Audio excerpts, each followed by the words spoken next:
Oh, Jex! Anak! Saan ka pupunta? Long time no see ah. Wala naman po ang pupuntahan. Kauwi ko nga lang galing trabaho eh. Nagutom lang ako kaya pumunta ako dito sa 7-Eleven. Bakit po? Ah, wala. Nangihinayang lang ako kasi naghiwalay ka na anak ko. Boto pa naman ako sa'yo. Eh, ganun po talaga. Nung time na yun, walang-wala ako eh. Hindi ko siya kayang suportahan. Ano ka ba? Dapat sa akin ka nagsabi. Tanggap ka naman ni nanay kahit wala ka pang pera noon eh. Ano ka ba yumaman? Nagsipag lang ako, Nay. Na-realize ko kasi na wala ka palang kwenta pag wala kang pera. Iniwanan ako nun ni Janelle kasi hindi ko mabigay yung mga gusto niya. Tapos nawala si nanay dahil wala kaming pambayad sa ospital at wala kaming pambili ng mga gamot niya. Alam mo anak, sa atin lang to ah.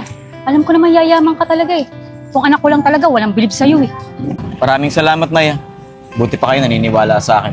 Sige na po, diyan na kayo. Teka anak, mag-usap pa tayo. Pasensya na, Nay. May gagawin pa ako eh. Pero sa susunod magkwentuhan ulit tayo. Sige.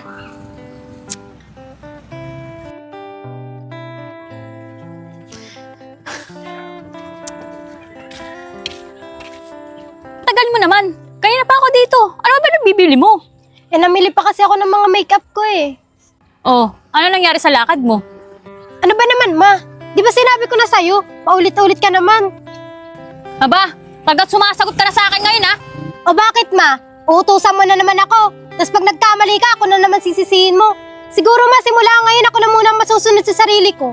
Siguro, kaya ka nakapag-break kay Lester. Makikipagbalik ka kay Jax, ano? Ma, please lang. Huwag mo munang pakialaman ngayon. Hindi naman kita pipigilan eh. Mas gusto ko nga makapagbalik ka kay Jax. Wow, ha? Dati gigil na gigil kahiwalayan ko si Jex. Ngayon, kulang na lang pagtulakan mo ako sa kanya. Siyempre, kung sino mas mapera, doon tayo. Ayan, kaya palagi tayong palpak. Palaging sa pera ka tumitingin.